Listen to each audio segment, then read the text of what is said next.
You know, when we think about ancient empires in South Asia, our minds usually jump to the Mauryas or maybe the Guptas. But way out in the east, there's this epic story that often gets overlooked, the history of Bengal. This is a land literally forged by two massive rivers, a true crossroads of cultures, and, believe it or not, the seat of its own powerful empires. So let's dive in and unpack that incredible story. A hell full of good things. What a weird way to describe a place, right? But that's exactly what the famous 14th century traveler Ibn Battuta called Bengal. On the one hand, he was blown away by the sheer abundance of everything. Cheap rice, plentiful goods. But on the other, he couldn't stand the swampy, humid climate. And that quote just perfectly captures the paradox of Bengal. A land of incredible natural wealth, but also one shaped by a really powerful and sometimes pretty punishing environment. Okay, so to really get Bengal, you have to start with the geography. I mean, this land is quite literally the child of two rivers. For thousands and thousands of years, the mighty Ganga and Brahmaputra have been washing silt down from the Himalayas and dumping it into the Bay of Bengal.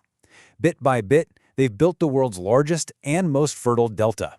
This whole river-laced landscape, that's the stage where all of Bengal's history plays out. So who were the people who actually settled this one-of-a-kind land? Well, it wasn't just one monolithic group. The Bengali people are really the result of thousands of years of different groups migrating, mixing, and mingling. It's created a culture that's as rich and as layered as the delta soil itself. And this just shows you what a mix it was. You start with the original Austric inhabitants. Then, you get waves of Dravidian peoples coming in from the southwest, Mongolian groups from the Himalayas in the northeast, and finally, Aryan migrants from the west. And over centuries, all these groups just merged. They blended together to create the very distinct cultural identity that we know today as Bengali. And don't think this was some undeveloped backwater. Just look at this timeline for a single archaeological site, Chandraketugarh. This place was a bustling urban center that was lived in continuously for almost 2,000 years. We're talking from the time of the Buddha all the way through the great empires like the Mauryas and the Guptas and deep into the medieval period. This is solid proof that a sophisticated urban civilization was absolutely flourishing in Bengal from very, very early on. For a big chunk of its early history, Bengal was either a collection of different territories or just another province of some larger empire. But then, in the 7th century, that all changed. For the very first time, Bengal steps onto the world stage as a single, unified, independent power. And the man who made it all happen was a king named Sasanka. Around the year 606 AD, he's the one who pulled together Bengal's scattered territories into the powerful kingdom of Gaur. And make no mistake, Sasanka wasn't just some local chief. He was a seriously ambitious king who projected Bengali power all across eastern India, and he even went toe-to-toe with the great northern emperor Harshavardhana. He is the one who really put Bengal on the political map. Now, after Sasanka, Bengal kind of fell into a dark age, a period of chaos and invasion. But out of all that turmoil rose the region's most glorious chapter, the Pala dynasty. We're talking about an empire that would last for 400 years, and one that was born not from conquest, but from a pretty revolutionary idea. So, to understand how the Palas even came to power, you first have to get this concept, Matsya Nyaya, which translates to the law of the fishes. It's this incredibly powerful metaphor for total anarchy. I mean, just picture a fish tank with no rules. The big fish just eat the small fish. Simple as that. Well, that's how ancient texts described Bengal after Sasanka's kingdom fell apart. A total free-for-all, constant war, where the strong just devoured the weak. So how do you stop something like the law of the fishes?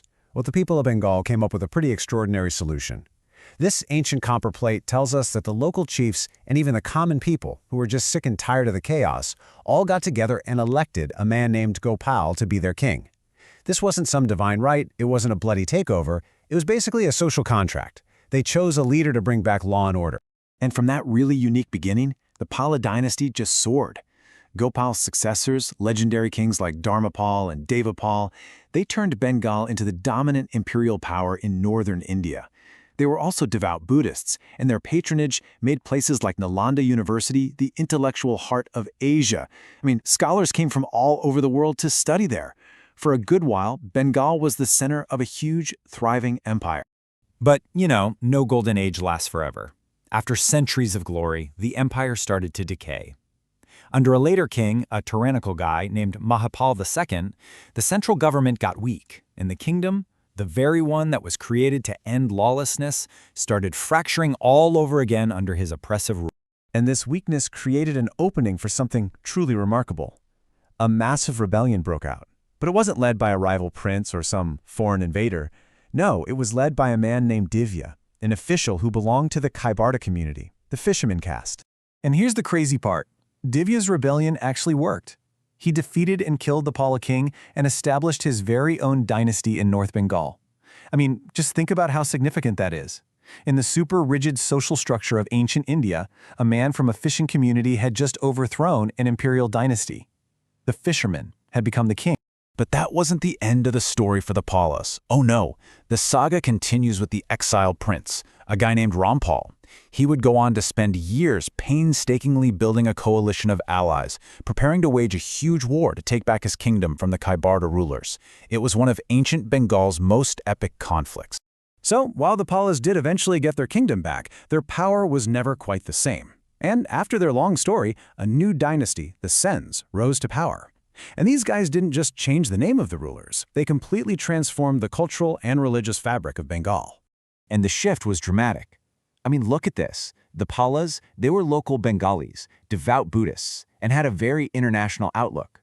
Then, in come the Sens. They were originally from Karnataka, way down in South India. They promoted Orthodox Hinduism, they championed the Sanskrit language, and they focused inward on restructuring Bengali society with more rigid caste rules. It was a total cultural reset. The Sens solidified their rule, and for a little while it probably seemed like a new Hindu dynasty was going to dominate Bengal for centuries. But their era, and really the entire ancient period of Bengal's history, was about to come to a shocking and unbelievably sudden end. 18. Just the number 18. What could that possibly mean? Well, it's the number at the very heart of one of South Asia's most famous, most enduring historical legends. And this brings us to that very legend. The big question, could just 18 horsemen really conquer an entire kingdom? For centuries, that's the story people told about the fall of the Sen dynasty. But is that what really happened? The truth is, as it often is, a bit more complicated, and honestly, way more interesting. The legend is a myth. It wasn't an army of 18 men conquering a whole kingdom. What it actually was an incredibly daring, lightning-fast raid carried out by a small advance force of cavalry, led by a Turkish general named Muhammad Bakhtiar Khilji. The key to the whole thing was total surprise. See, instead of taking the obvious invasion route, Khilji led his horsemen on this brutal path right through the dense jungles of Jharkhand. This let him completely bypass the Sen kingdom's armies, all their defenses, and basically appear out of thin air at the city of Nadia, where the old king Lakshman Sen was staying. The king was caught completely off guard. He fled, the city was thrown into chaos, and soon enough the capital itself was taken. And just like that, a new era of Turco-Afghan rule in Bengal began. Which leaves us with one last fascinating question. How does a single, daring raid bring a 1,000-year-old civilization to its knees? Was the kingdom already so fragile it was just waiting to be pushed over? Or does this just go to show how history can sometimes turn on a single moment of audacity, strategy, and pure, shocking surprise?